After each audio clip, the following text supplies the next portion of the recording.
Enfant de Dieu meurt selon le temps de Dieu. Est-ce que quelqu'un m'entend bien? Donc je veux aussi dire en même temps, toi en tant que fils de Dieu, ton fils ne peut pas être mangé par un sorcier. Ah, ça tombe sur toi. Tu as dit un amen, mais tu n'as pas compris ce que tu as dit. Ton fils, ta fille ne peut pas être mangée par un sorcier. Tu es fils de Dieu. Reprends un peu ta position. Quand tu vas reprendre ta position, l'autorité va se manifester. Lorsqu'on a le pouvoir, bien aimé, on ne craint pas, on n'a pas peur de certaines choses. On a quoi? Le pouvoir. Alors toi maintenant, des fois, tu as peur des démons. Tu es qui? Tu es enfant de Dieu? Tu es fils de Dieu? Ou tu es quelqu'un comme ça qui se balade un peu dans la chrétienté? Tu es qui? Tu sursautes la nuit. Oh Seigneur, j'ai rêvé, on m'a étranglé. Oh Seigneur, ah Seigneur, pasteur, on m'a étranglé. Aventurier, tu ne t'es jamais converti? Ou tu ne lis pas bien la Bible après la conversion? Tu appelles ton pasteur parce qu'on t'a étranglé la nuit? Non. Il ne faut même pas dire, oh Seigneur, au nom de Jésus. Pourquoi tu es en train d'appeler Jésus dans des choses comme ça? Celui qui est en toi là, ça ne te suffit pas. Tu ne peux pas te lever et leur dire, toi qui es venu là, tu vois, toi comme tu es entré dans la chambre là, si tu reviens encore, tu ne vas pas te réveiller demain matin. Tu le dis à haute voix parce qu'il t'écoute de toutes les manières. Tu ne dois pas te comporter comme un esclave. Tu es enfant de Dieu. Shalom, bienvenue dans le Seigneur Jésus-Christ. La servante de Dieu Joël Gloria Caracel, pasteur principal de l'église assemblée évangélique Nouvelle Alliance de Kinshasa, veut te rappeler une vérité puissante. Tu te sens peut-être attaqué, fatigué, écrasé par des mensonges de l'ennemi. Mais laisse-moi te rappeler aujourd'hui une vérité puissante, tu as reçu le pouvoir. Oui, par la foi, tu peux imposer la vérité de Dieu à Satan. Ce message va réveiller ton autorité spirituelle. Écoute jusqu'à la fin, car Dieu te parle. Tu as reçu le pouvoir. La Bible dit dans Luc 10 verset 19, « Voici, je vous ai donné le pouvoir de marcher sur les serpents et les scorpions, et sur toute la puissance de l'ennemi, et rien ne pourra vous nuire. » Ce n'est pas un futur, c'est maintenant. Tu n'attends pas le pouvoir. Tu l'as déjà reçu en Christ. Le problème, c'est que tu ne le manifestes pas encore. Satan est le père du mensonge. Il veut te faire croire que tu es vaincu, que tu n'y arriveras pas. Mais Dieu a dit, tu es plus que vainqueur. Par la foi, tu imposes cette vérité. Par la foi, tu refuses les pensées de peur. Par la foi, tu marches avec assurance dans ce que Dieu a déjà déclaré sur toi. Arrête d'attendre des signes extérieurs pour croire. Crois d'abord, parle avec foi et agis. Commence à proclamer la parole de Dieu sur ta vie. Commence à marcher comme quelqu'un qui a déjà vaincu. Parce que Jésus a vaincu à la croix, toi aussi tu vis dans la victoire. Si ce message a réveillé quelque chose en toi, écris dans le commentaire, « J'impose la vérité par la foi ». Et souviens-toi, le pouvoir est déjà en toi. Maintenant, lève-toi et impose la vérité à Satan, par la foi.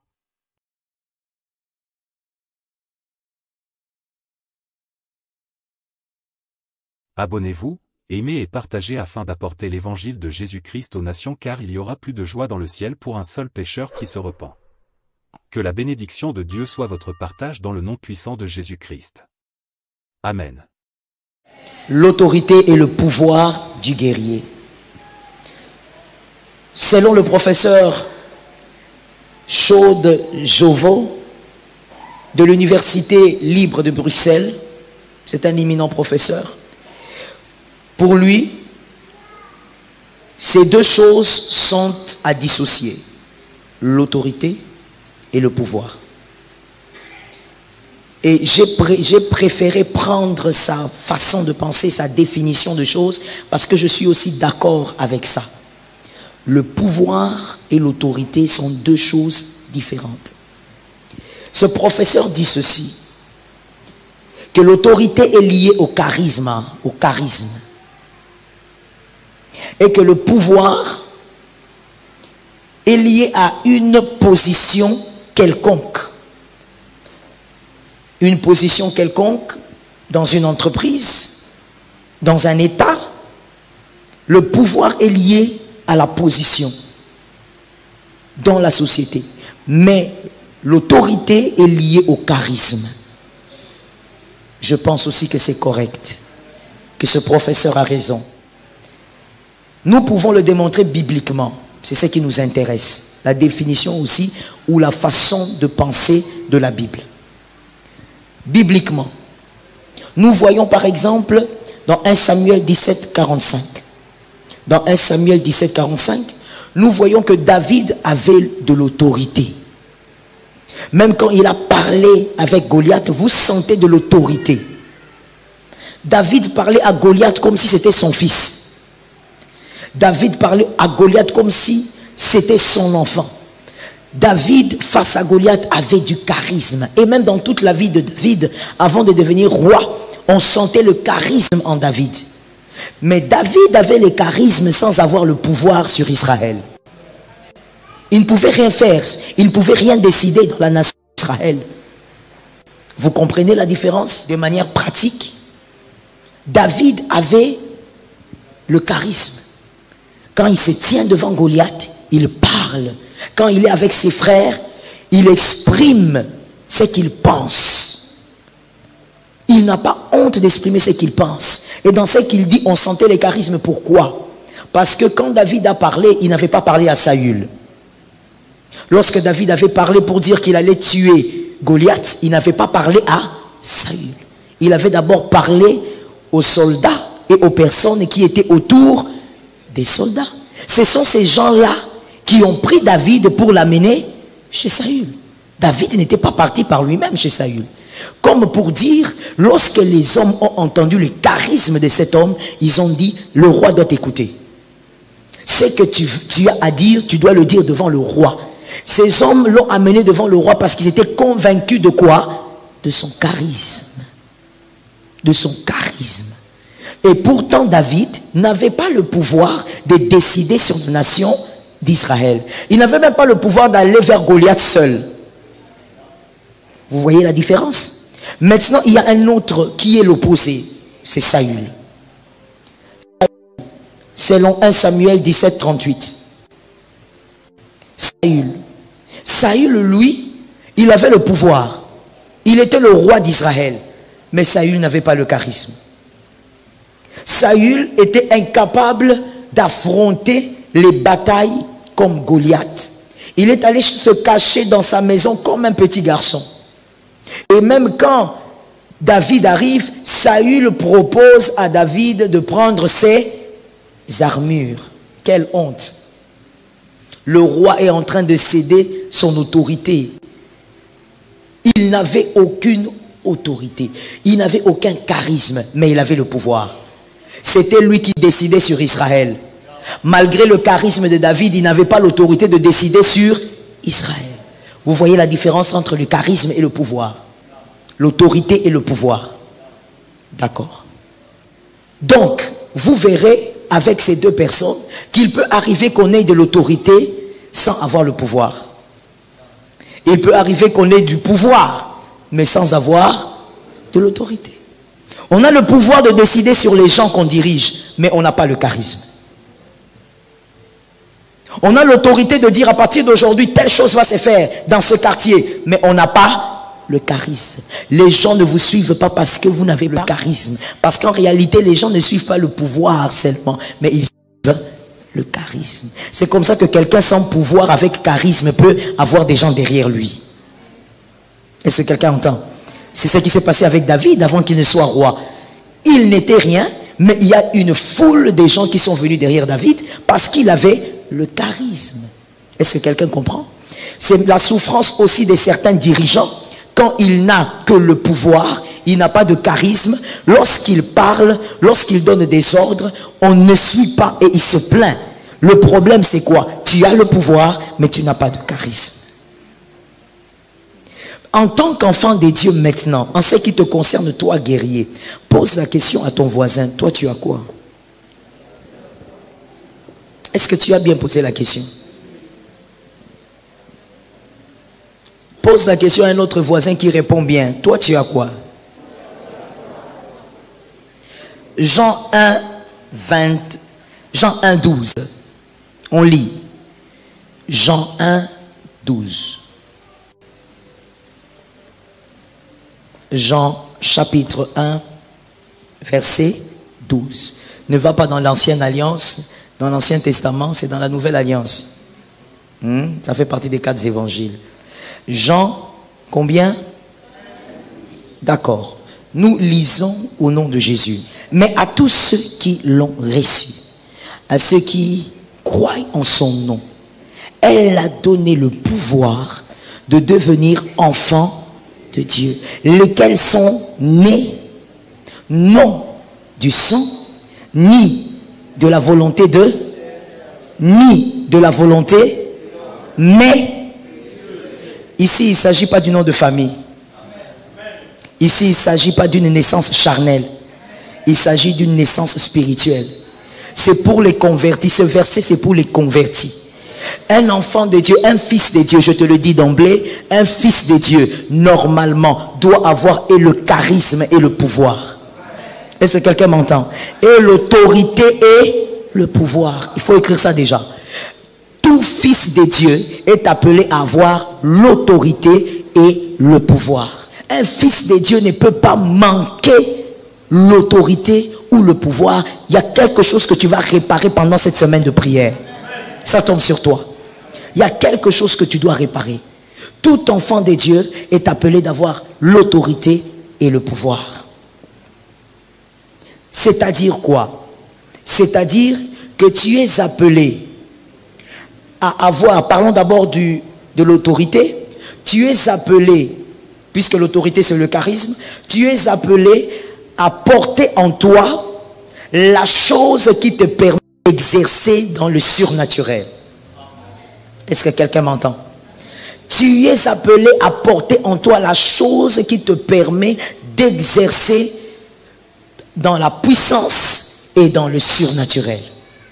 Tout enfant de Dieu doit l'avoir.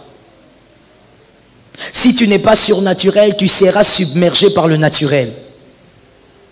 Tu es appelé donc à fonctionner dans la sphère du surnaturel. Dis à ton frère, tu es obligé. Non, dis-lui bien, j'ai l'impression que tu as un problème. Dis-lui bien. Dis encore à un autre. Et maintenant le pouvoir. Tout enfant de Dieu est appelé à manifester le pouvoir. Est-ce que quelqu'un entend?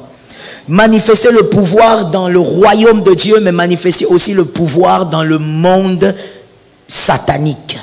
Tu dois manifester le pouvoir. Dans le royaume de Dieu, un enfant de Dieu doit être capable de lier des choses sur terre et que cela soit attesté au ciel. Est-ce que quelqu'un entend bien? Un enfant de Dieu doit avoir le pouvoir de déclarer la guérison et que la guérison arrive. Est-ce que quelqu'un m'entend bien? Un enfant de Dieu doit avoir le pouvoir de déclarer la résurrection et la résurrection arrive. Pourquoi tu n'as pas dit amen? Tu as un problème de foi? C'est ça être enfant de Dieu. Un enfant de Dieu doit avoir le pouvoir de parler aux esprits impurs et que les esprits impurs obéissent. Le pouvoir. Je dis le pouvoir est lié à quoi? Merci. Merci, c'est simple. Les autres étaient en train de réfléchir. Vous réfléchissez à beaucoup de choses pour rien. C'est simple. Si tu retiens ça comme ça va t'aider. Tu vas comprendre facilement. Tu as une position, c'est le verset de Jean. Tu as une position. Quelle est ta position? Tu es fils de Dieu. Lorsque tu parleras, la maladie va se soumettre à cause de ta position. La position que tu as te permet de dire au démon, quitte ce corps. Le démon est obligé de quitter parce qu'il va vérifier quelle est ta position. Comme tu as la position qu'il faut, il sera obligé de quitter. Est-ce que quelqu'un entend bien? Ta position te permet d'exercer donc le pouvoir. C'est comme ça qu'on a dit qu'être fils de Dieu est un pouvoir. Que l'Éternel nous fasse grâce. Parlons du pouvoir. Aujourd'hui, on va parler du pouvoir. Le pouvoir. Prenons Luc 10, 19. Luc 10, 19. Luc 10, 19. On peut lire. Nous lisons donc au nom de Jésus. Voici, je vous ai donné le... Tu vas répéter ça 3 fois. 1, 2, 3. Encore. Pour la 3e fois. Je vous ai donné le pouvoir. Qui t'a donné le pouvoir? Jésus t'a donné le pouvoir. C'est pas n'importe qui. C'est Jésus qui t'a donné le pouvoir. C'est lui-même qui est en train de parler là. Il t'a donné le pouvoir. Il t'a donné la capacité, la possibilité de donner des ordres aux esprits. Il t'a donné la possibilité de parler à un esprit impur et qu'il soit obligé de se soumettre. Ah, ça tombe sur toi, puisque tu le crois. Je vous ai donné le pouvoir de faire quoi? De marcher sur les serpents. C'est au pluriel. Il y a des gens qui pensent qu'il s'agit du diable ici. Non, il s'agit des démons. Les serpents, c'est au pluriel. De marcher sur les serpents. Et toujours au pluriel. Ils sont nombreux.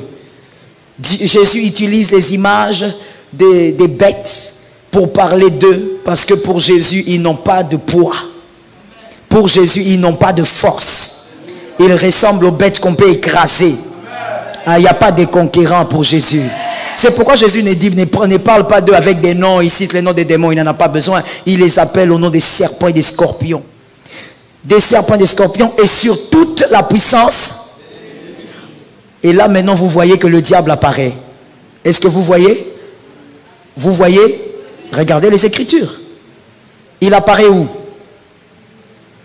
L'ennemi. Ça c'est au singulier. On parle de quelqu'un en particulier. C'est là où on fait intervenir le diable.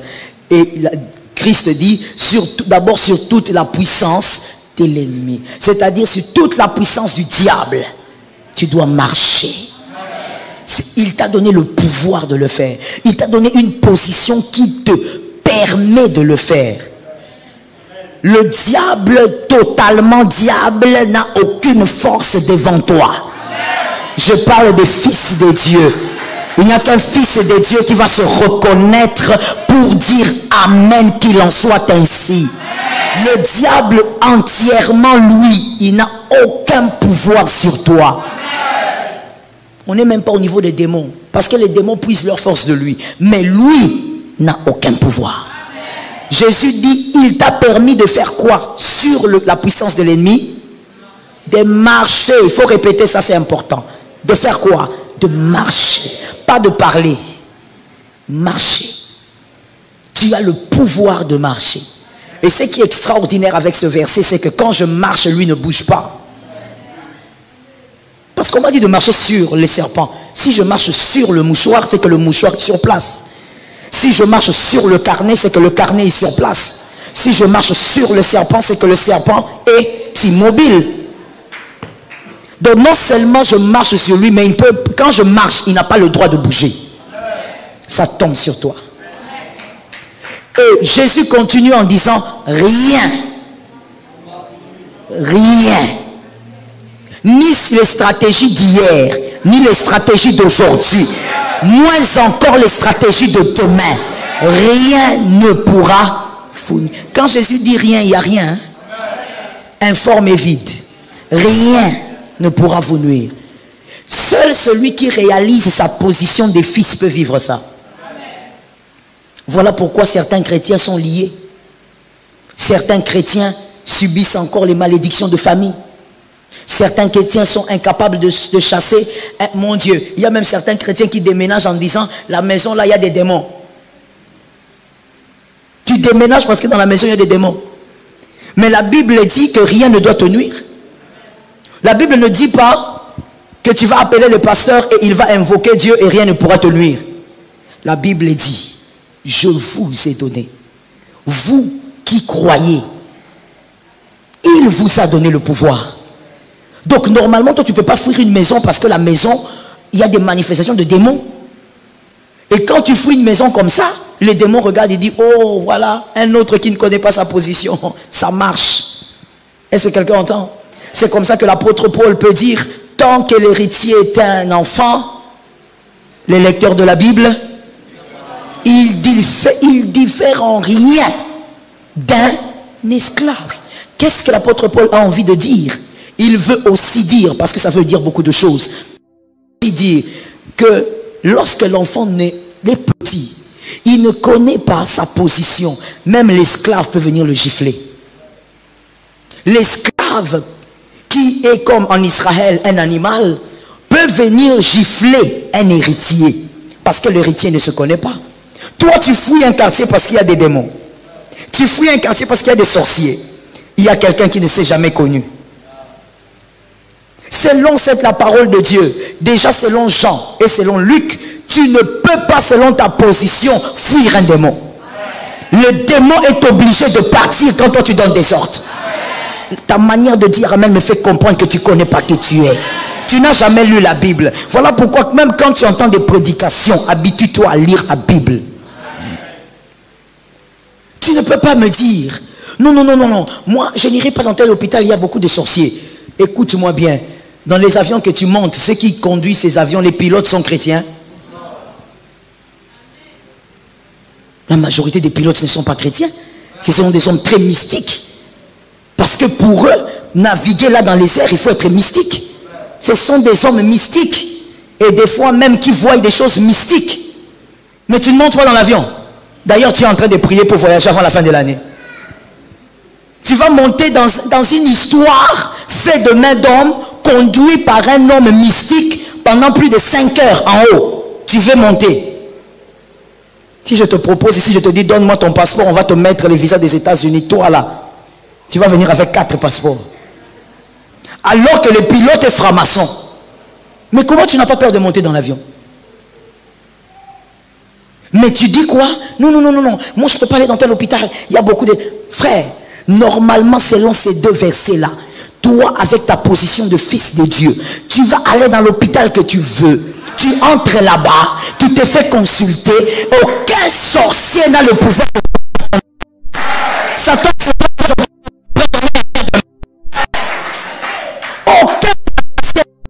Moi, mon dernier enfant, c'est lui qui a fait cet accouchement. La personne qui l'a fait, elle avait le médaillon de franc-maçon. Bien là, gros. J'ai regardé le médaillon, j'ai dit, gloire à Jésus. Moi, je ne suis pas ici pour ton médaillon. Moi, je suis ici pour accoucher. Et tout ce qui est à moi est sécurisé par le sang de Jésus. Je suis fils de Dieu. Voilà pourquoi il y a certaines choses, la Bible révèle cela. Certaines choses, je ne vais même pas appeler Jésus. Je vais régler ça moi-même. Parce que ma position me permet de régler ça moi-même. Quand tu viens chez moi, ma fille est capable de te dire, maman n'est pas là, rentrez. Tu vas rentrer, c'est ma fille. Elle a aussi un pouvoir, une parcelle de pouvoir dans la maison. Tu vas rentrer. Que tu discutes ou pas, tu rentreras. Parce que dans cette parcelle, elle a aussi un petit pouvoir de te nuire. Le problème, c'est quoi? Tu as tellement pris l'évangile de la mauvaise manière que tu commences à subir des choses que tu ne devrais pas. Est-ce que quelqu'un entend? Un sorcier ne peut pas manger un enfant de Dieu. Si on a mangé ton oncle, il va aller en enfer. Parce que manger quelqu'un, c'est un terme très bizarre que beaucoup de gens ne peuvent même pas comprendre. Consommer quelqu'un, comme les Ivoiriens les appellent les vampires, les sorciers. Quand ils mangent quelqu'un, c'est-à-dire qu'ils ont le contrôle sur son âme. Mais c'est que Dieu a. Aucun sorcier ne peut contrôler. Un enfant de Dieu meurt selon le temps de Dieu. Est-ce que quelqu'un m'entend bien? Donc je veux aussi dire en même temps, toi en tant que fils de Dieu, ton fils ne peut pas être mangé par un sorcier. Ah, ça tombe sur toi. Tu as dit un amen, mais tu n'as pas compris ce que tu as dit. Ton fils, ta fille ne peut pas être mangée par un sorcier. Tu es fils de Dieu. Reprends un peu ta position. Quand tu vas reprendre ta position, l'autorité va se manifester. Lorsqu'on a le pouvoir, bien aimé, on ne craint pas, on n'a pas peur de certaines choses. On a quoi? Le pouvoir. Je vais dire quelque chose de bizarre, mais acceptez ça comme ça. Dis à ton voisin, il faut t'apprêter. Tu sais, toi et moi, quand on veut sortir des fois le soir, ou pas le soir, la nuit, disons vers 2h, 3h du matin, on va réfléchir 3 fois. Hein? Parce que vraiment, il faut se faire accompagner par je ne sais pas qui. Parce que tout peut arriver. On peut t'agresser. Mais écoute-moi bien. Les filles du président, si elles veulent sortir à 3h, elles vont sortir bien même. Et elles ne vont même pas rouler vite. Pourquoi? Parce que devant leur voiture, il y aura peut-être 4 voitures. Derrière leur voiture, il y aura encore 5 voitures. La position. Dis à ton frère la position. Alors toi maintenant, des fois, tu as peur des démons. Tu es qui? Tu es enfant de Dieu? Tu es fils de Dieu? Ou tu es quelqu'un comme ça qui se balade un peu dans la chrétienté? Tu es qui? Tu sursautes la nuit. Oh Seigneur, j'ai rêvé, on m'a étranglé. Oh Seigneur, ah Seigneur, pasteur, on m'a étranglé. Aventurier. Tu ne t'es jamais converti? Ou tu ne lis pas bien la Bible après la conversion? Tu appelles ton pasteur parce qu'on t'a étranglé la nuit? Non. Il ne faut même pas dire, oh Seigneur, au nom de Jésus. Pourquoi tu es en train d'appeler Jésus dans des choses comme ça? Celui qui est en toi là, ça ne te suffit pas. Tu ne peux pas te lever et leur dire, toi qui es venu là, tu vois, toi comme tu es entré dans la chambre là, si tu reviens encore, tu ne vas pas te réveiller demain matin. Tu le dis à haute voix parce qu'il t'écoute de toutes les manières. Tu ne dois pas te comporter comme un esclave. Tu es enfant de Dieu. Tu es fils de Dieu. Je ne sais pas ça fait combien d'années. Je crois que ça fait tellement longtemps. C'est peut-être quand j'avais 12 ans que moi j'ai fait des cauchemars. Je n'en fais jamais. Ça va commencer comment? Oh, cauchemar, oh, il y a quelqu'un, un esprit ou quoi? Il va venir d'où? Il va d'abord venir comment? Mon sommeil, c'est pour le repos. Parce que quand je me réveille, c'est pour prier et travailler la prédication. Il ne peut pas venir me tourmenter la nuit. Est-ce que quelqu'un m'entend? Mon sommeil, ce n'est pas pour venir être étranglé. Oh, tu te réveilles le matin. Non, j'ai l'impression que ma bettinga est loco. Betioni. Soit tu n'es pas bien converti, soit tu ne lis pas la Bible. Si tu es bien converti, tu ne lis pas bien ta Bible. On ne peut pas te taper quoi que ce soit. Tu es fils de Dieu. Rien ne doit te... Rien. Et quand on dit rien, c'est rien. Surtout pas venant du monde obscur. Rien ne doit te nuire. Est-ce que quelqu'un entend? C'est comme ça qu'il y a certains parents qui ont même transmis à leurs enfants la peur. Ton fils se réveille, il dit qu'il a fait un cauchemar. Toi, tu transmets la peur au lieu de transmettre la foi. Tu es là comme ça. C'est vrai. Oh là là là là là. Oh là là. Le feu, le feu, le feu. Même quand tu dis feu, là, tu trembles. Tu regardes le chat, tu vois le sorcier. Tu regardes le rat, tu vois le sorcier. Tu regardes le papillon. Vous avez des problèmes. Tu regardes les chiens. Frère, il ne faut pas venir chez moi alors. Parce que moi, j'aime les animaux. Pour toi, tout devient mystique. Quand tu entres dans une maison, tu regardes, tu dis, pourquoi dans cette maison, il y a des pyramides? Pas ici, sortons. Si être fils de Dieu, c'est fuir les démons, c'est que c'est un vrai problème. Parce que ce sont nos adversaires, nos ennemis de tous les jours. Maintenant, nous allons faire comment? Parce que nous fouillons. La Bible a dit fouiller l'impudicité. La Bible n'a pas dit fouiller les démons. Dis à ton frère, il ne faut pas fuir. Tu es fils de Dieu.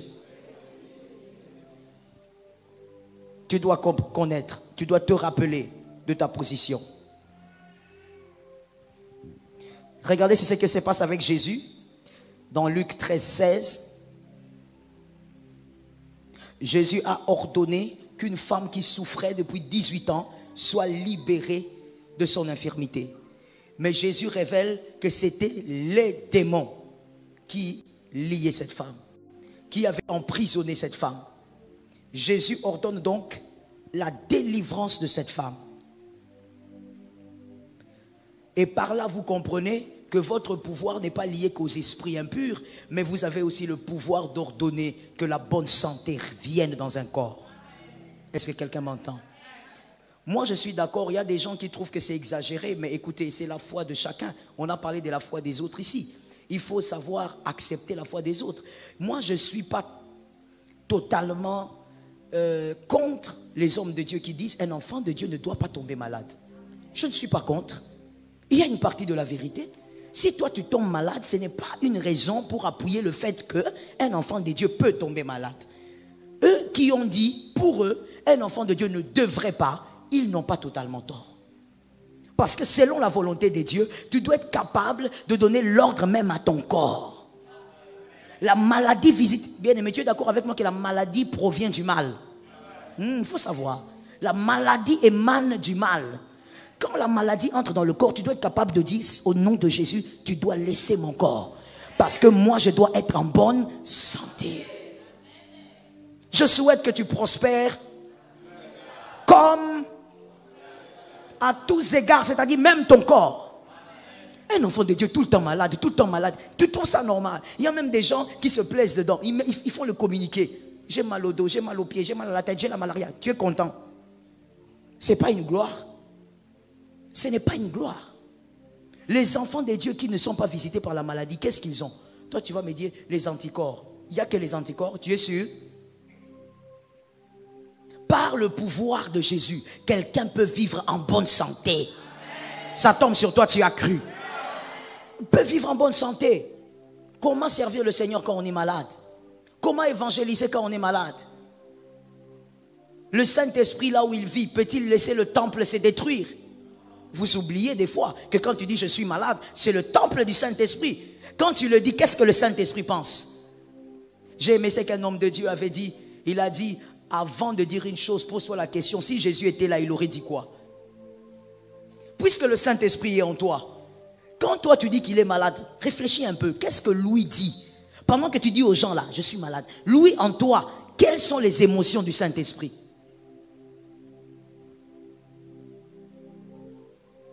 Par le pouvoir de Jésus, la maladie peut quitter le corps. Guerrier, tu dois savoir que la maladie peut quitter le corps. L'homme de Genèse, Adam le premier, a perdu son pouvoir. Mais le deuxième Adam est venu restituer le pouvoir à l'homme. Et c'est comme ça qu'il peut dire, être fils de Dieu, c'est un pouvoir. Il est venu te redonner ce que le diable avait arraché au premier Adam. Christ a parlé de la captivité en parlant de cette femme qui avait souffert depuis 18 ans. C'est une manière de dire que ton pouvoir doit aussi te permettre de libérer les captifs. Gloire à Dieu pour la grâce. Je rentre vers le livre de Luc. C'était Luc combien? Luc? Luc? Vous m'enseignez, vous me prêchez autre chose là. Bah toi si makuna bolobate hein. Boza estali binoté enseignement. Luc combien? Luc 10, 19. D'accord. C'est là que c'est écrit. Je vous ai donné. C'est de ça qu'il s'agit. Luc 10, 19. Rentrons là-bas. Observons quelque chose encore ensemble. Il dit, je vous ai donné le pouvoir de marcher sur les serpents. Deuxièmement, il parle d'une autre chose et il dit il crée une différence. Donc en d'autres termes, quand il te dit, ou je vais expliquer ça comme ça, quand moi je te dis, monsieur, tu as le pouvoir de marcher sur mon carnet et sur mon mouchoir. C'est-à-dire que quand toi tu vas marcher, tu sauras faire la distinction entre... Merci. Si tu marches seulement sur le carnet, tu viendras me dire, je n'ai pas marché sur le mouchoir. Tu avais dit que je marcherais sur le carnet et sur le mouchoir. En d'autres termes, quand Jésus dit, vous marcherez sur le serpent et le scorpion, qu'est-ce qu'il est en train de vous donner en même temps en dehors du pouvoir? L'esprit du discernement. Vous serez capable de discerner quel est cet esprit qui tourmente l'âme. Quel est cet esprit qui tourmente ma maison? Quel est cet esprit qui tourmente mon quartier? En parlant du pouvoir, Christ disait aussi, vous recevrez avec le pouvoir l'esprit du discernement. Vous serez capable de discerner là où vous devez utiliser votre autorité et là où vous n'avez pas besoin d'utiliser votre autorité. Donc, le pouvoir est accompagné de l'esprit. Merci. L'esprit du discernement. C'est comme ça que Jésus était capable de voir dans la vie de cette femme pour dire, c'est là que vous avez donné le verset de Luc 13, 16, pour dire que cette femme était liée depuis 18 ans. L'esprit du discernement. Je dis à un homme, l'Éternel t'a accordé en tant que fils un esprit de discernement. Tu es capable, bien-aimé, par le Saint-Esprit de savoir que dans cette histoire, il y a des esprits impurs. Dans cette affaire, il y a l'intervention des esprits mauvais. J'ai l'obligation de marcher sur le serpent. Aujourd'hui, dans la nouvelle alliance, le serpent ne peut pas, le diable ainsi que les autres, ne peuvent pas se taper la poitrine pour leur ruse. Parce que dans la nouvelle alliance, il y a le discernement. Il peut être rusé comme il veut. L'esprit du discernement va toujours t'orienter. Ça tombe sur toi, c'est gratuit. La vie est trop longue. Peut-être que tu ne comprends pas ce que tu es en train d'écouter. La vie est trop longue. Si tu dois vivre 60 ans sur la terre, tu as besoin de discernement. Tu en as besoin gravement parce que dans la vie, plusieurs fois, le diable va te piéger. Il va venir en ange de lumière. Mais même s'il se déguise en ange de lumière, l'esprit de discernement t'aidera à dire, ça c'est le mal. Est-ce que quelqu'un entend?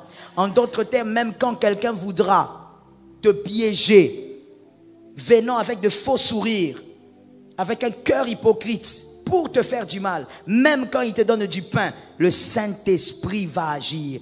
L'esprit de discernement va agir. Tu sauras que malgré le sourire, il y a le mal. Que Dieu te permette de vivre comme ça. Sur la terre des hommes, vis avec l'esprit de discernement. Que jamais le diable se déguise en ange de lumière en passant par ton cousin, par un frère ou par je ne sais pas qui. Même lorsqu'il va se déguiser, que tu sois capable de savoir que ici, cet argent est un argent piégé. Je ne dois pas toucher à cet argent. Je connais un homme de Dieu qui disait, quelqu'un est venu venu chez lui, il dépose comme ça, hein, à l'occasion de rien. Il dépose 200 000 $ et il lui dit, j'ai pensé à toi, j'ai t'ai amené ça. Et puis il dit, tu as pensé à moi. Tu m'as amené du pain ou tu m'as amené 200 000? Non, je t'ai amené 200 000. Tu m'as amené 200 000 parce que tu as pensé à moi. Le monsieur a dit, ok, laisse ça là, je vais prier. Oh, tu vas prier pourquoi? Moi, je suis ton ami et tout. J'ai pensé à toi, je vais soutenir ton ministère. Voici les pièges des hommes de Dieu. Tout celui qui vient soutenir n'est pas forcément un soutien. Il y a des gens qui viennent soutenir, c'est pour te faire disparaître ton onction. Voilà pourquoi un homme de Dieu doit être délivré de l'amour de l'argent. Maman. Non, moi je suis archibishop, je suis les méga pasteurs, les méga évangélistes. Est-ce que tu es délivré de l'esprit de maman? Parce que si tu n'es pas délivré de l'esprit de maman, on va éteindre ton ministère comme ça s'est allumé. Ce monsieur-là a laissé le paquet. Le pasteur est allé, il a prié dans sa chambre toute la nuit. Il y a quelque chose, la chair, qui lui disait, va prendre l'argent, Dieu t'a visité. Tu es en train de prier quoi là? N'est-ce pas que tu priais pour que Dieu te visite? Dieu t'a visité gratuitement. Va prendre l'argent. Bien-aimé, pendant la prière, se battant avec la chair, à un moment donné, il dort, seulement dans la position à genoux. Et là, Dieu vient. Dieu est un Dieu de grâce. Surtout quand Dieu voit que tu n'es pas cupide, c'est là qu'il va t'aider. Mais quand tu es cupide, il va te laisser d'abord subir les conséquences. Dieu vient et il voit un songe.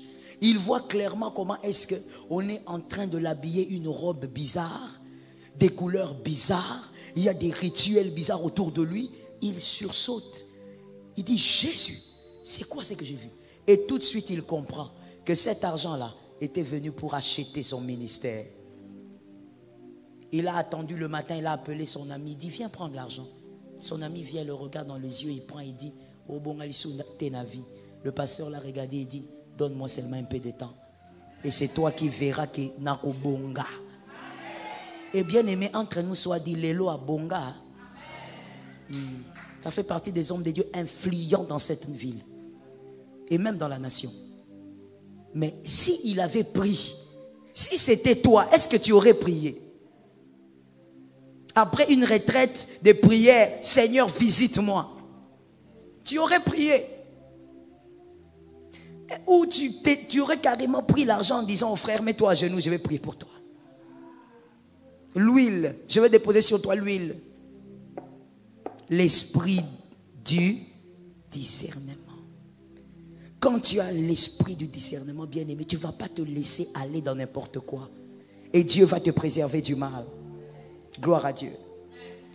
Dans Luc 13, 10 à 16, je vous ai donné le verset, n'est-ce pas?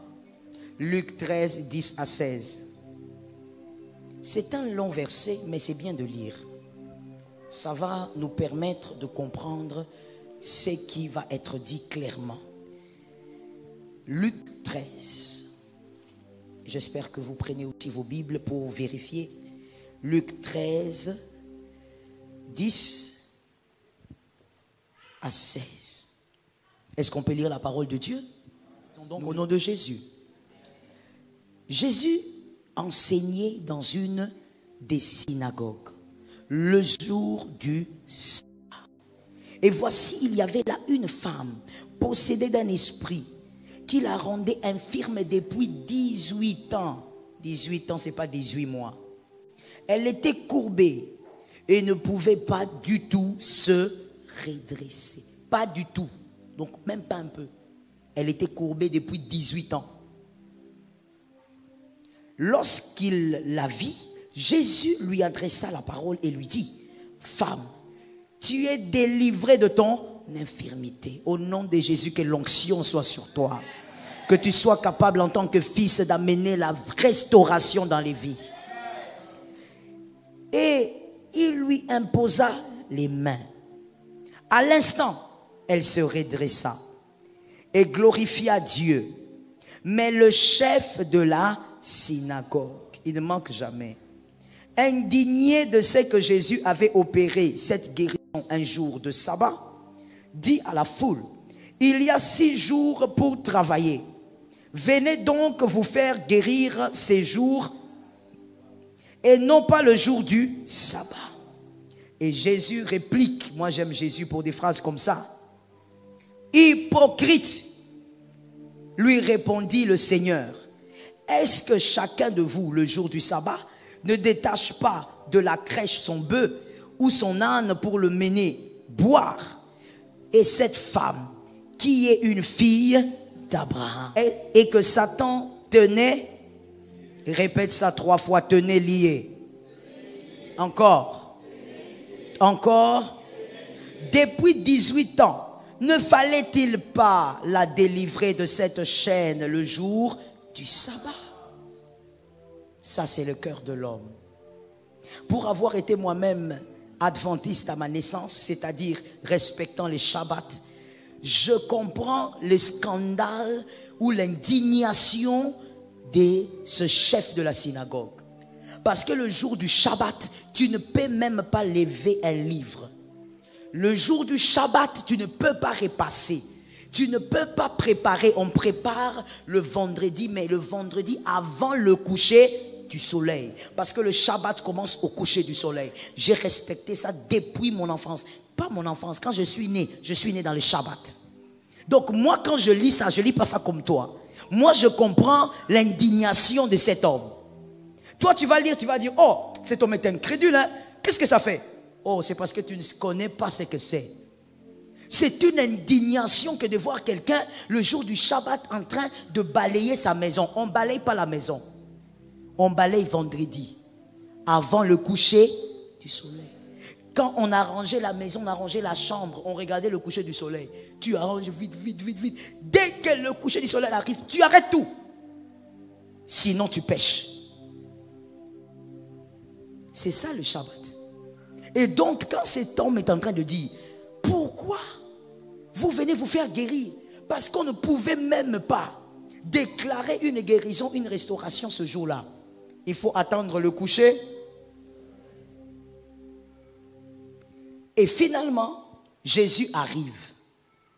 Jésus parle parce qu'il est en même temps en train de vouloir sauver une vie. Que l'Éternel te fasse grâce. Que le pouvoir que tu as reçu te permette de sauver des vies. Avançons et écrivons. La pensée du Christ face au pouvoir qu'il t'a donné. La pensée du Christ face au pouvoir qu'il t'a donné. Premièrement,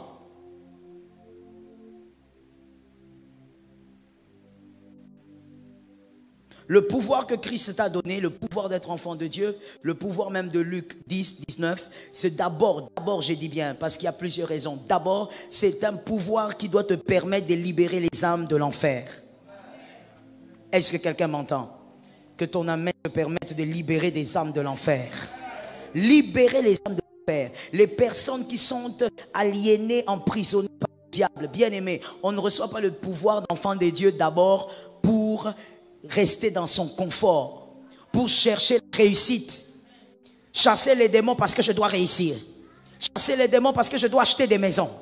Chasser des démons obstacles au nom de Jésus parce que je dois être millionnaire. Le pouvoir n'est pas d'abord pour satisfaire tes besoins. Est-ce que quelqu'un m'entend? C'est comme ça que dans le verset 15, le même chapitre, verset 15, Christ est en train de dire au chef de la synagogue, toi tu es hypocrite. Toi tu es en train de dire que cette femme ne doit pas être délivrée, mais toi-même le jour du Shabbat, tu t'occupes de tes bêtes. Est-ce qu'on se comprend? Une manière de dire, le repos que tu dois rechercher, parce que le Shabbat veut dire repos. Le repos que tu dois rechercher, ce n'est pas d'abord un repos qui se concentre sur toi. Et malheureusement, c'est ce que nous, enfants de Dieu, nous sommes devenus en ce temps de la fin. Le repos que tu cherches, le repos du pharisien, le repos du chef de la synagogue, c'est un repos qui le concerne d'abord. C'est ce que Jésus voulait lui dire. Toi, tu as enlevé ta bête le jour du Shabbat, mais tu ne veux pas que quelqu'un d'autre soit libéré. Parce que pour le chef de la synagogue, tant que lui, il est dans les repos, tout le monde doit absolument rester tel qu'ils sont. Tant que toi, enfant de Dieu, tu es enfant de Dieu, tu as le pouvoir, tu marches sur les serpents, tant que tes enfants étudient, tant que tu avances, tant que tu prospères, c'est bien. Je suis dans mon Shabbat, je suis dans mon repos, c'est bien. Ce qui se passe là-bas ne me concerne pas. La prostituée du quartier ne me concerne pas. Au contraire, je la juge. Vous voyez, on n'est pas différent du chef de la synagogue. On est pareil. Concentré sur mon repos. Moi, je suis dans le repos. Mon Shabbat, moi, je dois être en repos. Moi, je dois réussir. Moi, je dois chasser. Je dois faire tomber Goliath. Même des fois, quand vous priez pour faire tomber Goliath, je sais que tu te dis, mon Goliath, le Goliath de ma vie, les Goliath qui doivent laisser les chemins, les Goliath, En fait, tout doit tourner autour de ton repos. Et Jésus était en train de dire, ce n'est pas ça les repos. Les repos, c'est d'abord aussi voir le mal de l'autre, la douleur de l'autre. Avant de penser seulement à tes bêtes, à toi, que tu délivres le jour du Shabbat. Vois aussi cette femme qui est en train de souffrir. Au nom de Jésus, il faut sortir. C'est le but. Comment imaginer, comment comprendre, bien aimé? Comment imaginer quelqu'un qui est chef de la synagogue? Disons aujourd'hui, pasteur. Il y a une femme qui vient courber pendant longtemps. La Bible ne dit pas qu'elle venait depuis 18 ans. Donc disons, elle était malade depuis longtemps, infirme, emprisonnée par les démons. Mais toi, le chef de la synagogue, toi le pasteur, tu ne remarques même pas qu'il y a une femme qui souffre depuis des années. Tu ne cherches même pas à savoir quel est le problème de cette femme. S'il connaissait le problème, Jésus n'aurait pas dit, c'est le diable qui l'a lié. Jésus l'a dit parce que le chef de la synagogue ne savait même pas pourquoi la femme souffrait. Vous savez pourquoi? À cause du repos que lui vivait. À cause du Shabbat que lui vivait. Moi et toi, enfants de Dieu, nous devons sortir de ce monde-là. Nous devons quitter ce monde-là. Là où tu penses que tu as reçu le salut pour toi, pour ta paix, pour avancer, pour que tout marche bien chez toi. La souffrance des autres ne t'intéresse plus beaucoup. Les âmes qui se meurent ne t'intéressent plus beaucoup. Comme j'ai dit, la prostituée du quartier, toi tu es le premier à critiquer, mais tu es enfant de Dieu. Pourquoi? Tu es content de ton Shabbat. Tu es content de ton repos. Tu es content de ce que Dieu fait. En tout cas, Dieu m'a beaucoup béni. Dieu m'a donné la paix. Il t'a donné la paix. Est-ce que le païen qui est à côté de toi au travail, il a la paix? Le pouvoir que tu as reçu, c'est pour sortir les gens de l'enfer. C'est-à-dire évangéliser les païens. Évangéliser ceux qui ne connaissent pas Christ. Et aussi délivrer les captifs. Quelqu'un d'autre, bien-aimé, peut être enfant de Dieu, mais il a un problème. Il est captif de quelque chose. Mais toi, avec l'esprit de discernement, tu regardes, tu dis, ma soeur, tu souris tous les jours, mais tu n'es pas bien. Il y a quelque chose qui t'a lié. Mais bien-aimé, si tu ne te concentres que sur ton confort, moi, je dois acheter une maison. Moi, je dois. Tu ne penses pas à celle qui est courbée depuis 18 ans. Tu ne sais même pas qu'elle est liée par un démon.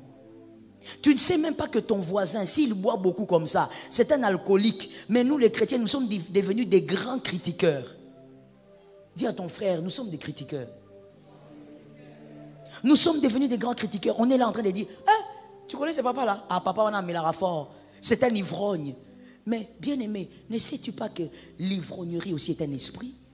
Peut-être qu'il est lié par un esprit. Depuis 20 ans, il est lié par un esprit. Mais toi, au lieu de prier pour lui, même s'il ne va pas donner la tête pour imposer les mains, la prière, elle n'a pas besoin d'une proximité. Ça tombe sur une âme. J'ai l'impression que tu as un problème spirituel aujourd'hui. La prière n'a pas besoin de proximité. Même dans ta chambre, tu peux prier pour cet homme-là pendant une semaine. Dieu va agir. Mais bien aimé, combien de fois tu critiques des ivrognes qui sont liés au lieu que toi tu fasses ce que Jésus a recommandé dans ce verset? Pourquoi tu te contentes de ton confort? Pourquoi tu ne cherches que ton Shabbat à toi, ton repos à toi? Quand tu pries, tu ne penses même pas aux âmes qui sont en train de se mourir dans les boîtes de nuit. Tout ce que toi tu fais, c'est de critiquer. Regarde comment cette soeur s'habille mal. As-tu déjà prié pour que Dieu touche son cœur, pour qu'elle s'habille bien? Pourquoi tu critiques la chose pour laquelle tu n'as jamais prié? Voici une nouvelle ordonnance. Ne critiquez pas la chose pour laquelle vous n'avez jamais prié. C'est être un pharisien. On a l'impression que les pharisiens sont trop incrédules, mais nous vivons comme ça. Tu critiques la femme qui est en train de détruire le foyer d'autrui, elle est peut-être 3e, 4e femme. Mais as-tu déjà prié pour que ça s'arrête? Jésus avait envie de dire, écoutez, vous vous occupez de vos bêtes, mais vous n'avez plus les yeux vers cette femme. Laisse-moi te dire une chose. Des fois, lorsqu'on est satisfait dans sa petite vie, on oublie que les autres ont des besoins. Tu critiques la femme qui est en train de détruire le foyer d'autrui, elle est peut-être 3e, 4e femme. Mais as-tu déjà prié pour que ça s'arrête? Je t'assure. Et c'est ce qui se passe avec le chef de la synagogue. Tellement que lui, il était bien, dans sa petite famille, il était bien. Il oublie que la femme, lui, il veut tous les jours dans la synagogue. Il est le chef de la synagogue. Mais il ne voit même pas cette femme qui est courbée, qui vient tous les jours. Tu veux que Dieu agisse dans ta vie, c'est bien. Mais le pouvoir que tu as reçu, c'est d'abord pour délivrer les âmes de l'enfer. Bien aimé, cette année tu pries en disant, Seigneur, visitez-moi. C'est toujours toi, il n'y a pas de problème. Mais bien aimé, prie aussi en disant, Seigneur, avant la fin de cette année, que je sorte même 2 âmes de l'enfer. Je n'ai pas entendu, tu peux le répéter. Wana vraiment, il faut te le baka, amen. Que Dieu t'aide aussi. Pourquoi est-ce que ce n'est pas un rêve pour toi? Je veux dire un beau rêve. Que dans ta famille, le sorcier, un sorcier qui tourmente les gens, qu'un jour qu'il se convertisse à cause de tes prières. Pourquoi ce n'est pas un beau rêve pour toi? Pourquoi quand toi tu penses à lui, tu penses toujours qu'il faut à Kaouka, il faut que Nelibousso, chef de la synagogue, pharisien. Jésus était en train de dire, pourquoi vous êtes bien seulement dans votre petit confort? Pourquoi vous ne voyez plus les dégâts qu'il y a autour de vous? Et ça, bien aimé, il fallait que Jésus revienne à cette époque. C'est ce que nous vivons. Les chrétiens ne regardent plus les dégâts que le diable fait autour. Parce que le chrétien est focalisé sur une chose. Je vais me marier, je vais avancer, je vais avoir un travail, mes enfants doivent bien étudier. Moi. Et même quand tu penses à ton ciel, tu penses toujours. Il y a même les versets, tu sors même les versets de son contexte. Le salut est individuel. Comme pour dire, tout doit tourner autour de toi. Le salut est individuel, mais Christ lui-même a ordonné qu'il fallait distribuer le salut. Allez et faites de toutes les nations. Le salut doit se distribuer. Mais comment toi, quand Dieu te bénit un peu, tu oublies de voir, même pas tu oublies de voir, tu arrêtes de voir qu'il y a quelqu'un à côté de toi qui est captif du diable. Il y a des gens qui pleurent, qui crient. Surtout les femmes. Mais les hommes aussi, ça arrive. J'ai déjà vu des hommes se plaindre pour leur belle-mère. Non, ma belle-mère est insupportable. Ma belle-mère, mais c'est souvent les femmes en Afrique. Ma belle-mère, ma belle-mère. Mais bien aimé, peut-être que la méchanceté de ta belle-mère là, c'est parce qu'elle est liée. Tu as déjà pensé à ça? Tu t'es déjà dit peut-être qu'il faut un côté les jeunes. Côté les jeunes, t'es pas bomaillé. Ça c'est nous, les chrétiens de la dernière heure. Non, côté la hygiène, à ressentir. En d'autres termes, tu as envie de dire, je vais l'assassiner. Mais c'est ça, je veux terminer la personne. Il va voir les pharisiens. Nous sommes tous devenus les chefs des synagogues. Nous sommes tous devenus des pharisiens. Quand quelqu'un souffre même à 0 mètre, le chrétien est insensible. Depuis que la semaine a commencé, quel mendiant à qui tu as fait du bien? Quel orphelin à qui tu as donné ton pain? Je parle de la semaine, je ne vais pas parler de l'année. Je risque d'être choqué moi-même. Quel mendiant à qui tu as fait du bien? Je ne dis pas le mendiant à qui tu as donné 200 francs et toi-même tu sais que le 200 francs là tu ne vas pas l'utiliser. Et d'ailleurs regardez ce que nous faisons, nous les chefs de la synagogue. Chef de la synagogue, je suis en train de parler de qui? Merci, de nous les chrétiens de cette dernière heure. Lorsqu'on sort, on prévoit déjà l'argent des mendiants. En tout cas, ça c'est d'ailleurs pour les hommes gentils. Hein. Pour les personnes gentilles. Ils prévoient l'argent du mendiant. Et l'argent du mendiant, c'est combien? Des fois même combien? 100. Il sait que ça, je ne vais pas utiliser. Donc ça, c'est pour le mendiant. Donc, bien aimé, tu as même oublié que le mendiant était humain. Tu vois à quel niveau nous sommes? Nous qui crions être chrétiens. On vient parler en langue ici. Au nom de Jésus, ne parle plus en langue si tu n'es pas capable d'abord d'honorer la vie de l'autre. Bloque ton parler en langue. Bloque ça. Ce n'est pas dans le parler en langue qu'on va savoir que tu es enfant de Dieu. Le souci des âmes, on n'en a plus. Jésus était étonné. Non, essaye de plaindre le tableau. Jésus est épaté quoi. Il entre dans la synagogue, il voit le chef de la synagogue, il est là. Le chef était en train, je ne sais pas, peut-être de parler. Mais il voit une femme en train de souffrir. La Bible dit, elle ne pouvait même pas se relever. Donc imagine-toi seulement une femme qui a une grosse bosse, hein, du genre jusqu'ici. Elle ne peut pas se relever. Elle est courbée comme ça. La chose vient jusqu'au-delà de la tête. Mais le chef de la synagogue est là. Oh, Moïse a dit. Et quand Jésus vient délivrer, non, pourquoi tu fais ça? C'est le Shabbat. Et pourtant, lui, le même jour, il a délivré sa bête. Donc, l'être humain n'a plus la valeur qu'elle doit avoir. Elle est même inférieure de la bête. Je veux contextualiser ça, tu vas voir que c'est ce que j'ai dit, même aujourd'hui ça s'est fait. Tu verras quelqu'un s'occuper très bien de son chat, convenablement. Tu vois quelqu'un s'occuper très bien de son chien, il achète même des shampoings. Mais cette même personne, dans sa famille, il y a des gens pour qui il ne fait rien parce que ce sont des sorciers. Je voulais que tu dises ça, mais tu ne l'as pas dit. Il y a quelques personnes qui l'ont dit. Mais de son chien, il va dépenser. Il dit, je ne vais pas lui donner. Il est. Toi, tu crois que dans les personnes que Jésus avait nourries, il n'y avait pas de sorciers? Pourquoi tu ne réagis pas? Tu crois que la sorcellerie a commencé ici? Tu crois qu'au milieu des gens que Jésus avait nourris, il n'y avait pas des hommes méchants? Il n'y avait pas des hommes tellement mauvais que Jésus ne pouvait pas leur faire du bien? Mais Jésus a fait du bien à tous ces gens-là. Comme pour dire, ton pain, tu peux le donner à n'importe qui. Ah, Jésus, délivre ces peuples. Ton pain, tu peux le donner à n'importe qui. La position de fils de Dieu ne peut pas te pousser jusqu'à avoir peur de donner ton pain. Il va faire quoi? Il va envoûter ton pain. Tu n'es pas fils. Si tu es fils, personne ne peut envoûter ce que tu as. Est-ce que quelqu'un m'entend? Jésus était en train de dire, sortez de cette vie. Arrêtez de vous taper la poitrine, vous êtes hypocrites. Et aujourd'hui, pour revenir à aujourd'hui, Jésus nous dit encore, nous sommes des hypocrites. Je suis d'accord avec toi, mon frère. Que celui qui est à côté de toi dise amen. Que celui qui est à côté de toi dise amen. Jésus est en train de nous dire, nous sommes hypocrites. Nous là, nous sommes hypocrites. Chrétiens, nous sommes hypocrites. Nous disons, nous aimons Dieu avec des grosses Bibles. Nous nous baladons. Moi, je suis chrétien, je suis archibishop. Oui, mais tu te concentres que sur ta petite vie. Il y a des gens que le diable entraîne vers l'enfer tous les jours dans ton quartier. Mais non, tu ne les vois pas, tu les juges. Toi, tu es saint. Regarde celui-là. Regarde celui-là. Au lieu de délivrer celui qui est en prison. Jésus est venu libérer les captifs. Et il te demande de faire la même chose.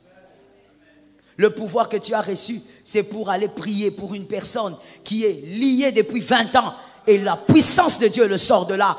Il devient enfant de Dieu. Il donne sa vie à Jésus. Tu l'amènes vers les eaux des baptêmes. C'est Jésus qui a gagné et le diable a perdu. Ton confort, c'est bien. Mais qu'est-ce que Jésus gagne dans ça? Comme je dis, on prend les versets hors contexte et puis on les brandit. Non, non, non, c'est aussi la gloire de Jésus que je sois bien. Oui, c'est la gloire de Jésus que tu sois bien. Mais ce n'est pas la gloire de Jésus que tu sois bien pendant que ton frère est lié. C'est ce que Jésus voulait enseigner ici. Toi, tu es bien, tes bêtes vont bien, mais ta sœur est liée. Et Jésus dit, mais c'est aussi une fille d'Abraham. Comme toi, tu es fils d'Abraham. Quand on dit aussi, c'est qu'on fait allusion à autre chose. Jésus veut dire, mais toi, tu es fils d'Abraham, mais elle aussi. Pourquoi elle doit souffrir? Tu as le salut. Tu as Jésus, tu veux bien vivre, mais il y a quelqu'un d'autre aussi qui est lié, qui aimerait bien vivre.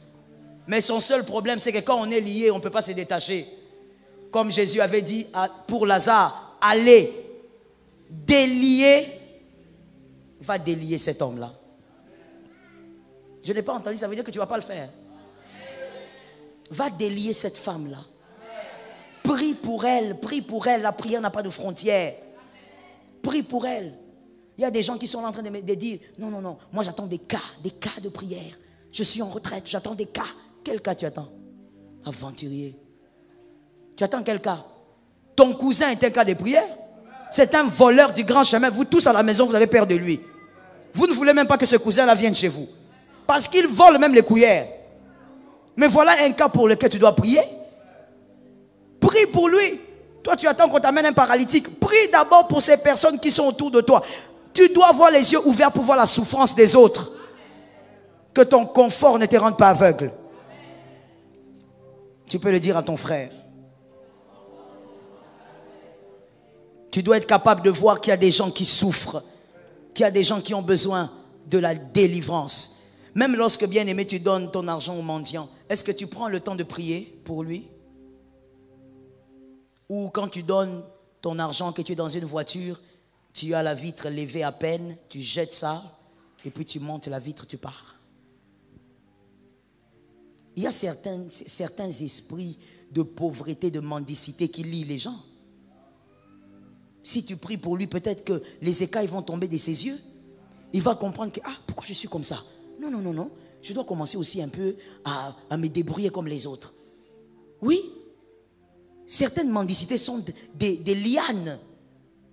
Le diable l'a lié. Est-ce que tu penses à ça? Le pouvoir que tu as reçu, c'est d'abord pour sauver les âmes. Que l'Éternel te fasse grâce. Que tu te décides à sauver des âmes avant la fin de cette année. Non, je n'ai pas entendu. Vous savez, il y a une femme qui est venue me dire, maman, priez pour moi, parce que je veux que le Seigneur fasse ceci, qu'il fasse ceci, qu'il fasse vraiment bien cadré, bien précisé.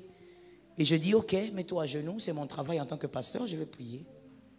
Et quand j'impose les mains pour prier, le Seigneur me dit, et toi et elle, vous êtes des aventuriers. Enlève cette main-là. J'ai dit, ma soeur, il faut t'élever. Mets-toi.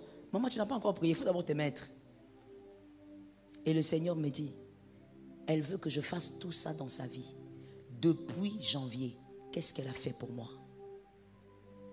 J'étais choqué.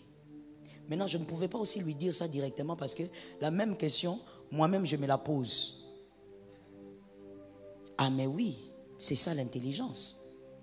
Je me la pose. Je dis, depuis janvier. Et puis j'ai regardé la sœur, j'ai dit, maman, au lieu de dire, j'ai dit, maman, est-ce que tu as eu à faire des choses pour le Seigneur. La dame qui dit, ça veut dire quoi? J'ai dit, le Seigneur a dit, toi tu as fait quoi pour lui? Depuis janvier. Les pharisiens, on doit faire des choses pour toi. Mais tu ne sais pas que le plus grand business de Jésus, c'est de gagner les âmes. Toi, tu ne fais rien pour les âmes. Depuis janvier, tu n'as amené aucune âme aux eaux des baptêmes. Aucune âme. Est-ce que je peux parler ici? Surtout lorsque vous êtes anciens, dans certaines églises, hein, les anciens, les pasteurs, des fois, vous vous laissez tromper par certaines choses. Les âmes que vous amenez aux eaux des baptêmes, c'est vous qui les avez gagnées. Ah, voilà. Mais toi, pasteur, parce que tu as baptisé les gens, tu vas dire, j'avais baptisé les gens. Tu as baptisé les gens, tu n'as pas gagné les âmes. Combien d'âmes tu as amenées au Seigneur depuis janvier? Combien d'âmes tu as gagné? Combien de personnes amenées aux eaux de baptême? La naissance d'eau. Vous voyez ce que nous sommes. C'est pourquoi au début je disais, nous sommes hypocrites nous tous. Hypocrites, pharisiens. Parce que nous sommes tellement concentrés sur ce qui doit nous arriver que nous avons même fermé les yeux à la souffrance autour de nous. Vous savez, moi je pense sincèrement que pour détruire les enfants de Dieu, pour amener les enfants de Dieu en enfer, le diable ne souffre plus. Pourquoi il ne souffre plus? Parce que les chrétiens l'aident beaucoup. Parce que, reconnaissez avec moi, les chrétiens sont les seules personnes qui devraient arracher les enfants, le diable, les âmes qui vont en enfer. Les chrétiens sont les seuls à le faire, ou capables de le faire. Mais les chrétiens aident beaucoup le diable. Le manque de compassion de chrétiens est élevé à un niveau incroyable. Aucune compassion. Quand tu me dis que tu n'as gagné aucune âme depuis janvier, dans ton quartier, il n'y a pas de païens. Mais je te pose la question. Tu te décides de parler ou tu ne veux pas? Dans ton quartier, il n'y a pas de païens. Il y a beaucoup. Dans ton quartier, il n'y a pas de personnes qui sont emprisonnées par le diable. Qui vivent dans l'impudicité parce qu'ils sont emprisonnés. Pas parce qu'ils veulent. Mais qu'est-ce que tu as toujours fait? Tu sors de ta porte, tu descends, tu prends ton taxi, tu pars. Direction église. Tu arrives, tu as ton petit coin, tu pries pour toi, tu pries pour tes enfants, pour ta famille. Tu termines, tu prends ton taxi, tu entres dans ta porte et tu dors. Tout ce qui t'importe, c'est toi. Le reste ne te concerne pas. Qu'ils aillent en enfer, qu'ils aillent pas, comme ils veulent. Quand ils mettent la musique païenne, oh, voilà ces païens-là qui dérangent le quartier.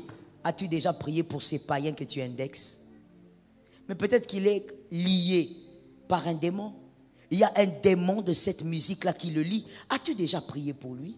C'est pourquoi je t'ai dit ici, ne critique pas quoi? Pardon? Ne critique pas. La chose pour laquelle tu n'as pas encore prié, pourquoi tu critiques? Tu devrais même t'appeler toi-même hypocrite. Je suis hypocrite, je suis hypocrite. Ne critique pas.